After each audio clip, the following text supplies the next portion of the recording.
नमस्कार साथियों, स्वागत है आप सभी का। तो आज की क्लास में यूपी टेट परीक्षा में हिंदी व्याकरण से पूछे जाने वाले प्रश्नों के बारे में पढ़ेंगे। ऐसे प्रश्न हैं जो टेट की परीक्षाओं में पूछे जाते हैं और हो सकता है कि आपकी आने वाली यूपी टेट की परीक्षा में भी ये प्रश्न रिपीट हो। तो चलिए क्लास को शुरू करते हैं। और जो भी विद्यार्थी पहली बार क्लास ले रहे हैं, चैनल पर नए हैं या यूपी टेट एग्जाम की तैयारी कर रहे हैं, चैनल को बिना संकोच के सब्सक्राइब कर लें, क्योंकि इस चैनल का उद्देश्य आपको आपके एग्जाम की तैयारी कराना है। तो चलिए क्लास को शुरू करते हैं और देखते हैं पहला प्रश्न। तो देखिए, पहला प्रश्न है, छ वर्ण का उच्चारण स्थान क्या है?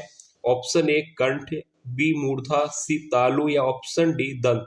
तो देखिए, वैसे तो ये प्रश्न काफी महत्वपूर्ण प्रश्न है जो परीक्षाओं में पूछा जाता है कि छ वर्ण का उच्चारण स्थान क्या है। तो सबसे पहले तो मैं आपको बता दूं कि देखिए, यह वर्ण कहलाता है एक संयुक्त वर्ण। याद रखिएगा, यह वर्ण है एक संयुक्त वर्ण जो कि बना होता है क धन स के योग से। याद रखिएगा, ये जो वर्ण है ये बनता है क धन स के योग से। एक तो ये बात क्लियर कर लीजिए। दूसरा, आपसे पूछा गया है कि इसका उच्चारण स्थान क्या है। तो यहाँ पर आप ऑप्शन के अनुसार ना देखें। देखिए, क का उच्चारण होता है कंठ, ये आपको पता होना चाहिए कि क का जो उच्चारण है वह होता है कंठ से, ठीक है। और स का उच्चारण होता है मूर्धा से। तो यहाँ पर हम कह सकते हैं कि छ वर्ण का जो उच्चारण स्थान है वह कहलाएगा कंठ मूर्धन्य। याद रखिएगा, छ कैसा वर्ण है? छ कहलाएगा कंठ मूर्धन्य व्यंजन। अगला प्रश्न है, कबूतर किस भाषा का मूल शब्द है? ए अरबी, बी संस्कृत, सी फारसी या ऑप्शन डी हिंदी। तो देखिए, कबूतर किस भाषा का शब्द होगा?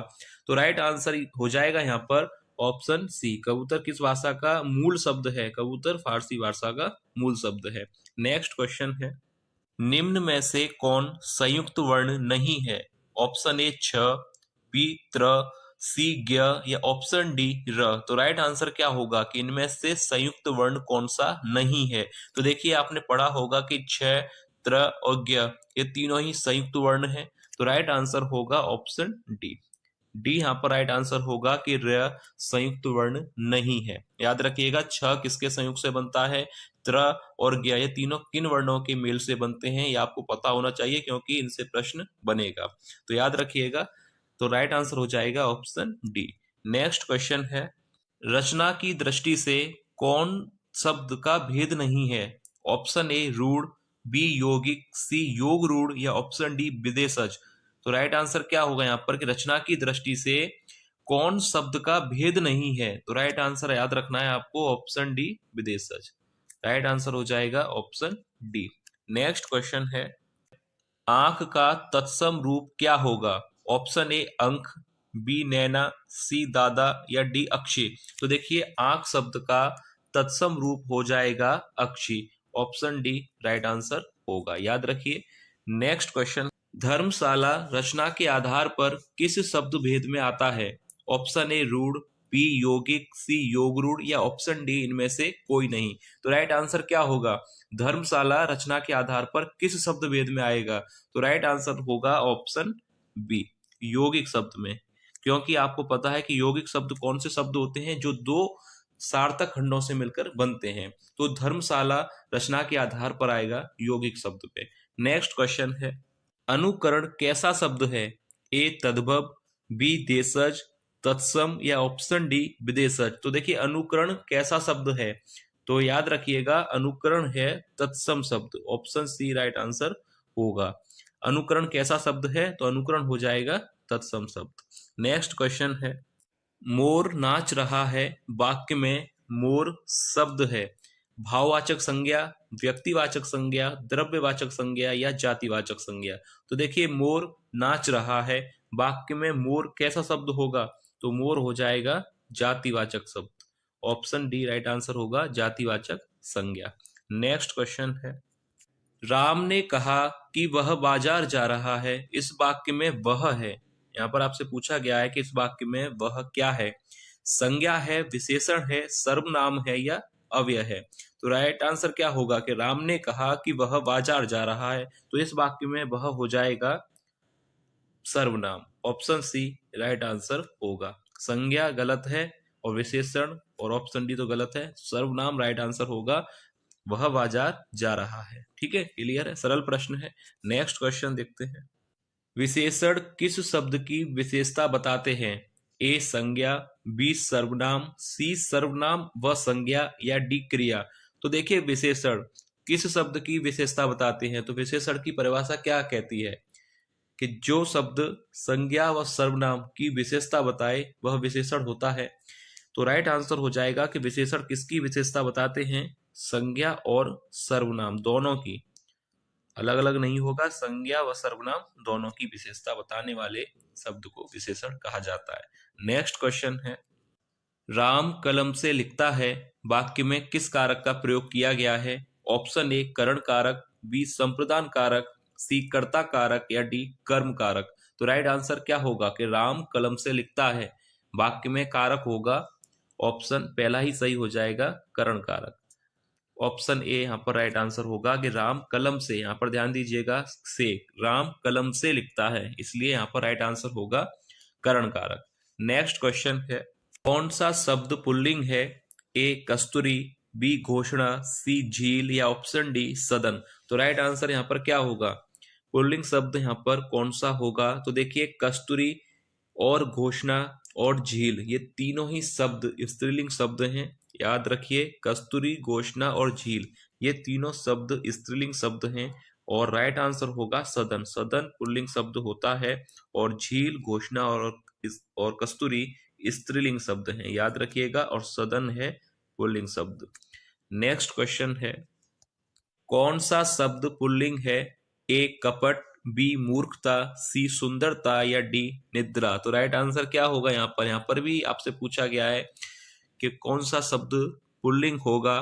तो राइट आंसर हो जाएगा यहाँ पर ऑप्शन ए कपट। कपट यहाँ पर राइट आंसर होगा। बाकी मूर्खता, सुंदरता और निद्रा ये तीनों ही यहाँ पर स्त्रीलिंग शब्द हो जाएंगे, तो यहाँ पर राइट आंसर होगा ऑप्शन ए। नेक्स्ट क्वेश्चन है, तोता डाली पर बैठा है, इस वाक्य में कौन सा कारक है।